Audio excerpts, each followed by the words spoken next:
Encantado conocerle, Manuel, Igual. y seguramente va a ser una entrevista interesante teniendo en cuenta esa solución tan innovador que tienen. Antes de que hablemos un poco de lo que ha comentado Luca de la tecnología española y claramente su solución, la primera pregunta para todo el mundo ahora mismo, da igual el sector, da igual la empresa, el país, es básicamente un poco de cómo ha sido este último año, porque claramente todas las empresas, todos los sectores han sido afectados de formas distintas, de maneras distintas, algunas de formas positivas y inesperadas y otras claramente de formas no tan positivas. Entonces, quería saber, para empezar, cómo han sido los últimos 14 meses para ustedes. Pues el balance es positivo, el balance es bueno. Las startups al final creo que lo importante de una startup es la velocidad a la que aprenden las personas que están dentro de la startup. Creo que es el éxito de la mayoría de las compañías y más aún de las startups, porque están en una posición en la que tienen que ir más rápido que el resto. Entonces, creo que uno de los puntos clave es esa velocidad de aprendizaje. El COVID ha generado un cambio en la sociedad que nadie conocía y que los que más rápido eran capaces de entender su posición, pues podían salir aventajados. En nuestro caso ha ido bien, nosotros, para que os hagáis una idea, en la web nuestra entraban entre 2.000 y 3.000 personas al mes y con el COVID empezaron a entrar 60.000 personas en los primeros 7 días. O sea, realmente las personas estaban buscando soluciones digitales de asistencia médica. Nosotros hacemos cardiología a distancia, cardiología a domicilio. Y las personas tenían miedo de ir a los hospitales, tenían problemas y querían ser atendidas y esa solución como la nuestra, que parecía algo bonito de tener, pasó a ser necesario. Y creo que hospitales, jugadores del sector salud lo han entendido y nosotros supimos aprender muy rápido cuál era la necesidad y qué estaban mirando los clientes y qué Sí. estaban mirando las personas. Sí, quería hablar un poco sobre ese proceso de aceleración cuando estamos hablando de la tecnología y la salud, porque hemos hablado con algunas plataformas de telemedicina, por ejemplo, no en España, en otros países, en Finlandia, por ejemplo, y nos han hablado de cómo tradicionalmente el sector de la salud ha sido un poco lento en adoptar tecnologías nuevas. Y claro, como estás comentando un poco con la pandemia, estos procesos y estas colaboraciones han sido aceleradas en todas partes del mundo. Quería saber cuál cree será la influencia de la pandemia en la colaboración entre el sector tecnológico y el sector de la salud en España y cómo se está viendo ahora mismo. Yo creo que sin ninguna duda ha hecho que se cree esa necesidad de esto. Necesitamos tenerlo, ya no solo es bueno tenerlo, sino es necesario. Y los sistemas de salud que ya querían digitalizarse, ya llevan tiempo queriendo hacer las historias clínicas en papel, igual que antes se mandaba una carta con un cartero y ahora se envía un email y llega a cualquier parte del mundo, hay tecnologías que permiten hacer ese tipo de medicina, ¿no? Nosotros analizamos en la nube los electrocardiogramas y los holters de cualquier punto de Europa. Mm, Eso mismo ha ocurrido en el sector salud, ha habido esa necesidad y es verdad que es un sector que tienden a adoptar la tecnología más lento que otros, es también debido a que es un mercado muy regulado y que esa regulación lo que hace es proteger al paciente. Cuando tú haces soluciones tecnológicas que sacan la medicina de la práctica habitual o de los muros del hospital, tienes que mantener los estándares de calidad. Entonces, yo creo que esa regulación y esa lentitud al cambio se deben en parte a la importancia de mantener una calidad asistencial en todos los actos médicos muy elevada, porque al final son problemas que pueden matar a las personas y que pueden causar una enfermedad grave. No se puede hacer de cualquier manera. Creo que ese es el reto de todo el que quiera innovar en salud, debe ser ese. Cómo mantengo los mismos estándares de calidad haciéndolo de una forma digital, de una forma distinta. Es una clave para el éxito, probablemente, desde el prisma y la experiencia que yo he vivido. Perfecto. Y voy a volver un poco a los temas de evolución que han traído la pandemia, pero antes quiero hablar un poco más sobre su solución, porque creo que es importante que enfocamos en ello. Para empezar, claramente nosotros sabemos de su solución, lo hemos buscado, lo hemos mirado, es súper interesante, pero rápidamente, ¿puede explicar su tecnología y su solución para nuestra audiencia? Porque claro, lo puedo hacer yo en el artículo, pero nadie lo va a explicar mejor que usted. Sí. Nosotros lo que hacemos para las instituciones, para los hospitales o las empresas, es un software as a service. Es un software que hace cardiología en la nube. Hemos enseñado unos algoritmos de inteligencia artificial a hacer una tarea que hace personas muy cualificadas, cardiólogos, médicos de todo el mundo, todos los días, durante muchas horas. Ayudamos a esos médicos a diagnosticar mejor y ayudamos a esas personas a evitar esa tarea repetitiva, ahorrar tiempo y a ser eficientes, reducir costes.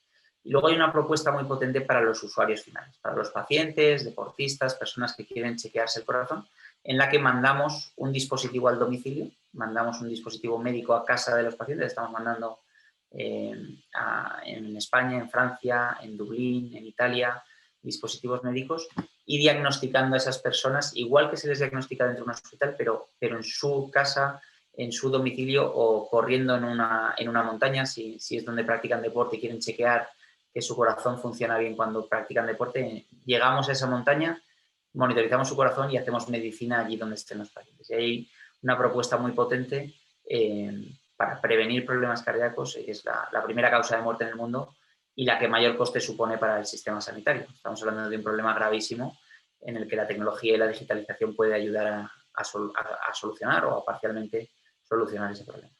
Fantástico. Y quería hablar un poco más sobre esa tecnología de la inteligencia artificial, porque sabemos que eso es un tema muy central en las tecnologías nuevas en el mundo de la salud. Según la consultoría Kearney, por ejemplo, en el primer cuarto del año pasado se invirtieron casi $1.000 millones de dólares en startups enfocados en inteligencia artificial. Creo que cuando hablamos de tecnología, a veces los que saben de ello ven hasta qué punto puede llegar en el futuro. Ven como, no me está saliendo la palabra en español, perdón. Ven hasta qué punto puede llegar y a veces es más allá que nosotros, que no somos expertos en tecnología, podemos imaginar. Por ejemplo, hace 10 años alguien en el mundo de la música a lo mejor te podría haber dicho que en 10 años vas a escuchar todo en un dispositivo así de grande, mientras nosotros no lo podemos imaginar. Entonces, yo creo que a lo mejor la aplicación de inteligencia artificial en el mundo de salud es un poco así. Entonces, ¿puede explicar un poco a nuestra audiencia cómo cree la inteligencia artificial va a cambiar el mundo de la salud y cuáles son los cambios más importantes que vamos a ver dado a esta tecnología? Sin ninguna duda. Yo creo que la inteligencia artificial ya es real, no es algo del futuro. Nosotros es tangible. Para que os hagáis una idea, yo soy cardiólogo y cuando empezamos a analizar los corazones de pacientes, tardaba 8 horas en analizar un paciente cuando mirábamos un corazón de un único paciente durante mucho tiempo. Ese es el Big Data. El Big Data abruma a un humano y la inteligencia artificial te permite analizar ese Big Data. Entonces, como cardiólogo, como especialista, para hacerlo bien, eran 8 horas. Ahora lo hacemos en menos de media hora. O sea, hay un software de inteligencia artificial en la nube ayudándonos a diagnosticar esos pacientes con la misma o mejor calidad médica en mucho menos tiempo. ¿Vale? Una tarea repetitiva que son 1 millón de horas de médicos en Europa. Es lo que se dedica todos los días, 1 millón de horas de médicos haciendo esa tarea, ¿no? Entonces, esa oportunidad, esa digitalización lo que permite es transformar sin ninguna duda el sistema.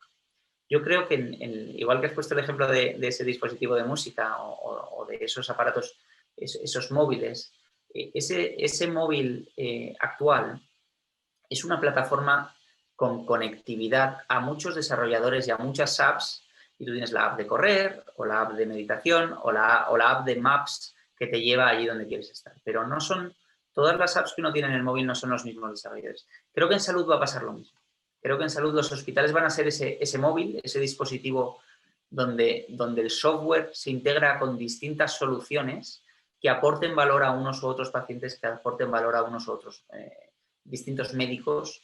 Y la app que mejor funcione, en nuestro caso, detectar el problemas en el electrocardiograma del corazón, en el Holter del corazón, estamos enfocados en eso. Es una solución técnica a un problema concreto que afecta a miles de personas, pero si ese hospital y ese sistema de salud se digitaliza y se convierte como ese móvil, nosotros podremos conectarnos con un plug and play y dar ese servicio y aumentar la eficiencia, reducir los costes, mejorar la calidad de esa asistencia médica y la salud de los pacientes de esa sociedad.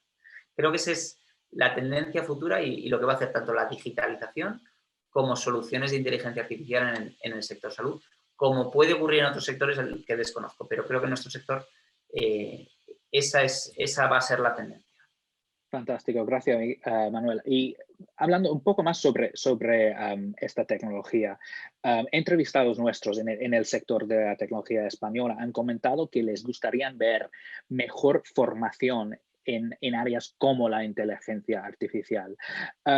Entonces, hablando de esta formación, ¿en qué áreas cree que se debe invertir más en relación de la formación tecnológica española y cómo se puede gestionarlo un poco mejor? Es muy importante esa. He pensado varias veces en este tema. La inteligencia artificial tiene una parte compleja y es que a problemas difíciles, como puede ser el nuestro, un problema de salud, hace falta una estrategia de supervised learning, o sea, inteligencia artificial supervisada. Expertos muestran su conocimiento, en nuestro caso cardiólogos, muestran su conocimiento a los algoritmos y enseñan a la máquina a hacer cardiología. Principalmente, eso es como yo lo veo. Entonces, en ese contexto, no solo vale con enseñar código. Nosotros la startup la fundamos un ingeniero de telecomunicaciones, un empresario y yo, un cardiólogo, y es un buen equipo. Entonces, creo que la formación debe incluir por lo menos al técnico y al que tiene el conocimiento experto para que esa formación sea útil. No solo es suficiente saber programar, y esto nació en el contexto de una tesis doctoral en 2014 de Machine Learning para cardiología. O sea, realmente lo que nació en un centro de investigación muy potente en Europa, que es el Centro Nacional de Investigaciones Cardiovasculares, acabó siendo una startup y un proyecto empresarial. Pero esos orígenes, esos mimbres de hacer ciencia, de cómo enseñar a un algoritmo cardiología, cómo enseñar a un software cardiología, hace falta saber las dos cosas. Igual que en cardiología, pues en otros sectores, ¿no? Pero el cardiólogo tiene que acabar entendiendo cómo se programa y cómo piensan los algoritmos, cuáles son las normas de programación, y el ingeniero o el data scientist debe entender el problema y cómo lo hace el humano. Si estamos automatizando tareas humanas, es muy importante entender qué está haciendo el humano para diagnosticar, y ahí diseñan los algoritmos y ahí los modelos empiezan a funcionar y ahí aciertan.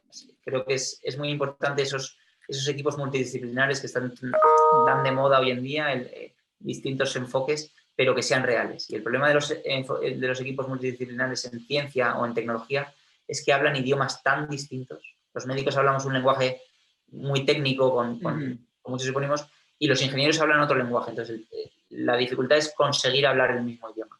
Y eso es a base de tiempo y de interacción unos con otros para que realmente eso ocurra. Eso es lo que yo creo que habría que formar. Sé que es un poco etéreo, pero creo que la base va por ahí, por unir equipos de distintas universidades, chicos que estén estudiando cosas distintas, a intentar interactuar resolviendo de una forma técnica un problema que el clínico o que quien sea el experto en ese sector conozca.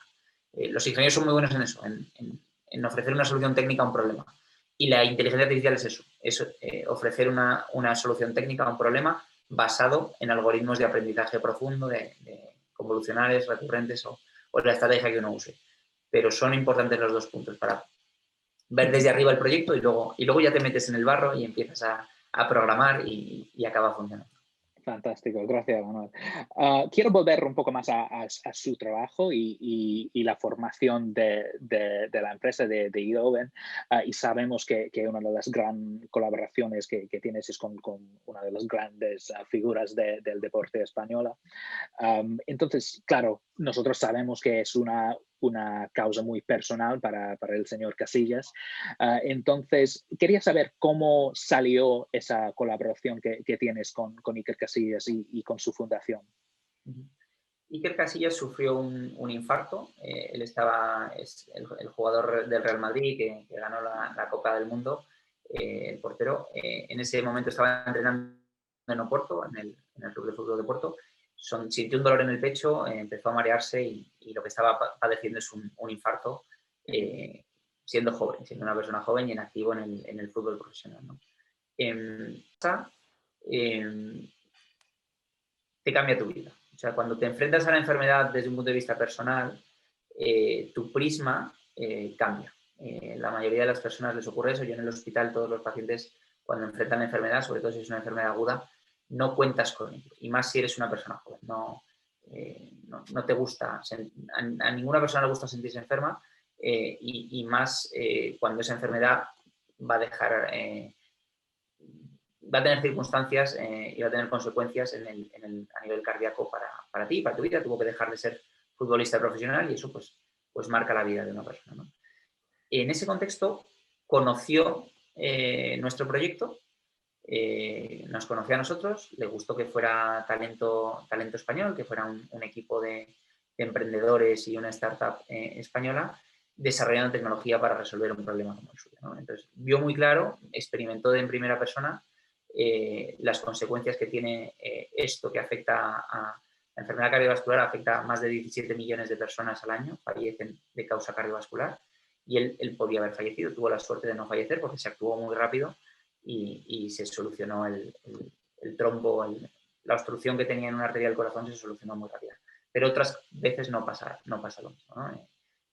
Hay una parada cardíaca y la persona fallece. Entonces, hay historias muy desgraciadas y le gustó que nosotros estuviéramos queriendo crear esa tecnología y estuviéramos creando esa tecnología. Conocí al equipo, vio el talento, hubo un encaje muy bueno y dijo como las primeras conversaciones son cómo os puedo ayudar. Cómo os puedo ayudar derivó en quiero invertir en la compañía y fue uno de nuestros primeros inversores y a día de hoy pues nos apoya en todas las líneas que tenemos de trabajo, y a través de su fundación también está haciendo unos proyectos preciosos para llevar esta cardiología que hacemos a esas poblaciones vulnerables, a esos chicos de riesgo de padecer un problema real en los próximos 3 meses como que él pudo tener una parada cardíaca. Nos está ayudando a llegar a ese tipo de chicos a poder ofrecerles sin ningún coste, financiado por la Fundación de Iker Casillas, esa asistencia médica y esa cardiología basada en inteligencia artificial. Fantástico, gracias Miguel. Perdón, Manuel, quiero volver un poco más a sus perspectivas más amplias, entonces, de la tecnología española para ir cerrando. Hemos visto como comunidades como Andalucía están siendo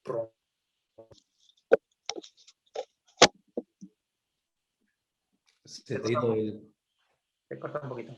Daiva, se te va el volumen. Un momento, dame un segundo. Ahora. ¿Ahora me escuchas?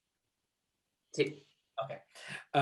Quería saber un poco cómo usted evalúa la situación actual de los emergentes tech startups en España y la potencial que tienen, teniendo en cuenta que a lo mejor a nivel mundial e incluso a nivel europeo, tal vez España no es el primer país que viene a la mente del mercado global. Entonces, quería saber cuál es la potencial que tiene la tecnología española y qué se puede hacer para promoverlo un poco mejor. Yo creo que España es un muy buen lugar para atraer inversión, sin ninguna duda, porque hay mucho talento. Hay muchos países con mucho talento, pero la universidad española, la formación española es una formación de gran calidad. De hecho, hay un estudio del MIT, no recuerdo bien si era del MIT o de Stanford, que decían que en todos los grupos de innovación potentes mundiales solía haber 1 o 2 españoles. O sea, es verdad que son esas fuga de cerebros que se han ido a Estados Unidos o que se han ido a otros países, pero la cultura española nos lidia muy bien con la incertidumbre. Eso es inherente a nuestra cultura.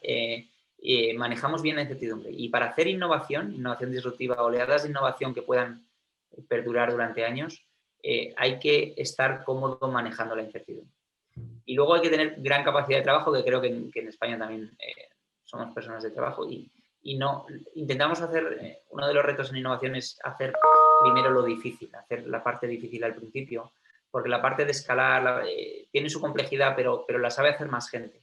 En tecnología, hacerlo complicado al principio, una vez te metes en un modelo de negocio, creo que es más complicado tener foco en crear una tecnología disruptiva. Entonces, creo que lo importante es empezar por lo difícil, aunque de pereza, y aunque creas que no avanzas, y una vez has conseguido lo difícil, hacer la parte de la comercialización, mejoras de productos, etc. Creo que es una muy buena oportunidad. Nosotros hemos recibido inversión en esta ronda que acabamos de cerrar, una ronda de inversión de Accel. Accel Partners es uno de los top 3 fondos de inversión del mundo. Es un fondo americano, invirtió en compañías como Facebook, como Spotify, como Dropbox. O sea, realmente hemos sido capaces de atraer, con este fondo, el fondo SEED de Accel es la primera inversión que hacen en España, o sea que realmente hemos conseguido atraer inversores de alto nivel. También han invertido business angel de compañías tecnológicas americanas que están liderando el mundo a día de hoy, de las personas que han creado esas compañías a nivel C-level, algunos de ellos han invertido a título personal. Entonces, creo que tenemos esa capacidad, podemos atraer inversión europea, americana y de otros países y otros continentes sin ninguna duda. Creo que somos eficientes en cash en España, es decir, €1 invertido en Silicon Valley o $1 invertido en Silicon Valley no consigues lo mismo, el mismo talento y los sueldos son más bajos, es la realidad en España, y puedes atraer el mismo nivel de talento. Es verdad que en España pues hay personas que no tienen la perspectiva ni la forma de trabajar de Silicon Valley, que lleva creando esos núcleos de innovación durante muchos años y unas estructuras de trabajo distintas. Pero no tengo ninguna duda de que el sur de Europa es un lugar con calidad de vida, con mucho talento y con capacidad de innovación inherente a la cultura. Y fondos americanos están empezando a darse cuenta de ello, de que hay que ser eficientes en cash también para conseguir los hitos de valoración de una compañía. Y esa eficiencia en cash a veces se consigue en Europa. Muchas gracias por tus comentarios. Yo tengo una pregunta un poco más tricky, como dirían los americanos. Y bueno, quería saber un poco tu opinión. ¿Os sentís apoyados por parte de los gobiernos, en este caso el gobierno español, los innovadores, los tecnólogos, los jóvenes, inclusive diría los más viejos como yo? ¿Cuál es tu opinión? Es decir, ¿está cambiando un poco la tendencia? ¿Cómo ves que ocurrirá? En eso yo no sé, o sea, en Eindhoven nos sentimos muy afortunados. Es verdad que conseguimos subvenciones nacionales, quedamos los primeros en una de las mejores subvenciones que hay a nivel nacional, que es financiación no dilutiva para la compañía, quedamos los primeros del sector salud, y eso nos ayudó en los inicios. O sea, es una subvención estatal apoyando el emprendimiento y de base tecnológica, son proyectos de base tecnológica, no emprendimiento en general, y fuimos subvencionados por ellos. Hemos conseguido fondos H2020, fondos europeos de la Comisión Europea H2020, y eso también ayuda a financiar el proyecto. Son convocatorias muy complejas. Creo que si los gobiernos tienen que hacer estrategias de apoyar el emprendimiento, las startups tenemos un problema, y es que es el tiempo. Somos limitadas en tiempo. Entonces, un proceso como los fondos H2020, en los que son una convocatoria que igual estás preparando durante un mes y medio, se presentan 4.200 empresas y subvencionan a menos de 73 de esas 4.000, pues no es bueno para las empresas. Si esa empresa le dedica demasiado tiempo, en vez de crear un producto competitivo, una tecnología competitiva, la estás perjudicando a esa compañía. Entonces, los recursos son limitados, pero los procesos de selección de los proyectos que se subvencionan y que se financian deberían ser más ágiles, porque si no, estás haciendo que los emprendedores y las empresas dediquen tiempo a financiarse en vez de a crear un producto competitivo que pueda competir a nivel global. Porque la dificultad es que no estás compitiendo a nivel local, estás compitiendo con con el mundo entero, ¿no? La tecnología se desarrolla en todo el mundo, no a nivel local. Luego, en estrategia de aproximación al mercado, por supuesto, el estar en un territorio tienes ventajas, ¿no?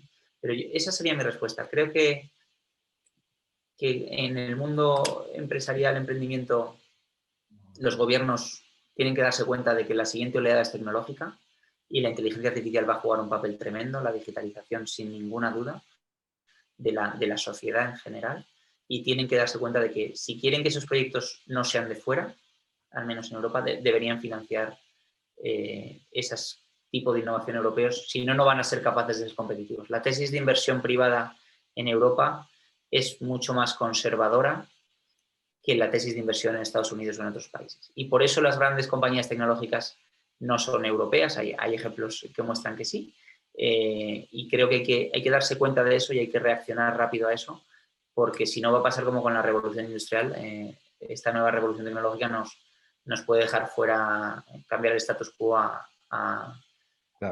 equipos europeos que consiguen la inversión de Estados Unidos, como ha sido nuestro caso.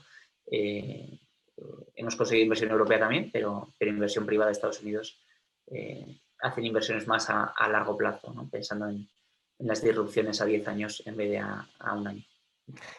Y como última reflexión, ahí es un poco lo que me gustaría que enviaras un mensaje a esos cientos de millones de, bueno, cientos no, decenas de millones en este caso, de lectores que leerán este artículo. Y quiero pararme en estas tres palabras. Marca España, innovación España, tecnología España. Algo corto. ¿Qué dirías tú? Marca España, yo estoy orgulloso. Yo al final he estudiado...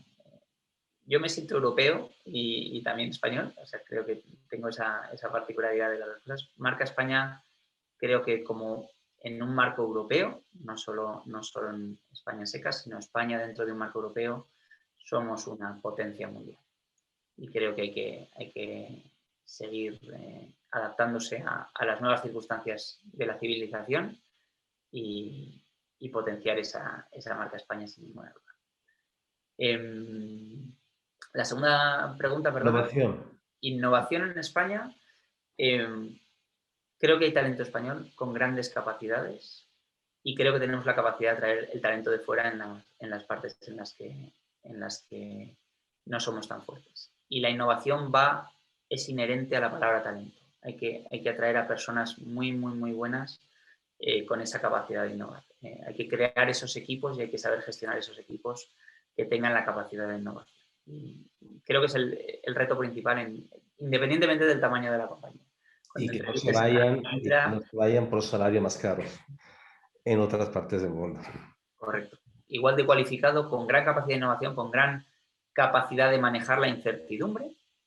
Y el que diga que la innovación no tiene un grado de incertidumbre alto es que no está haciendo innovación. La innovación es poner luz con una linterna allí donde había oscuridad. Eso es la generación de conocimiento, y la generación de conocimiento va inherente a la innovación.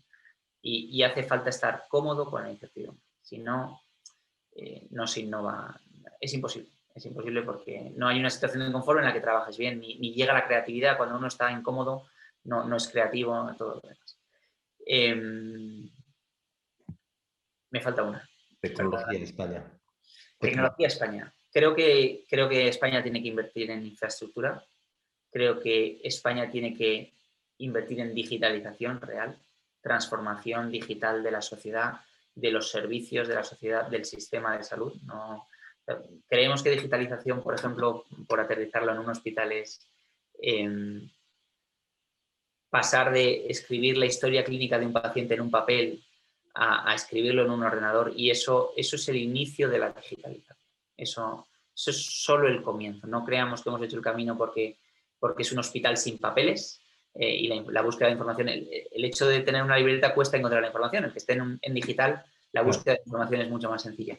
Y, por supuesto, es valiosa, pero es solo los inicios de todo esto.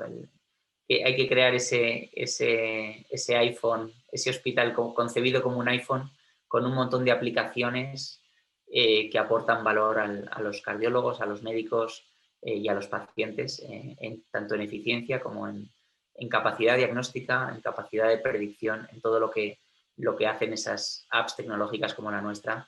Hay que crear esa conectividad para que haya una innovación abierta y hacer una estrategia que no sea de innovación cerrada de cada hospital haciendo su propia innovación será un error. Si miramos otros sectores, los que hicieron innovación abierta y dijeron que desarrolladores terceros se integraran con ese hospital digital, es una estrategia que funciona mucho mejor, porque el mejor es el que gana y es el mejor el que aporta la solución, la más aterrizada, la más cercana al paciente y con una propuesta de valor más potente.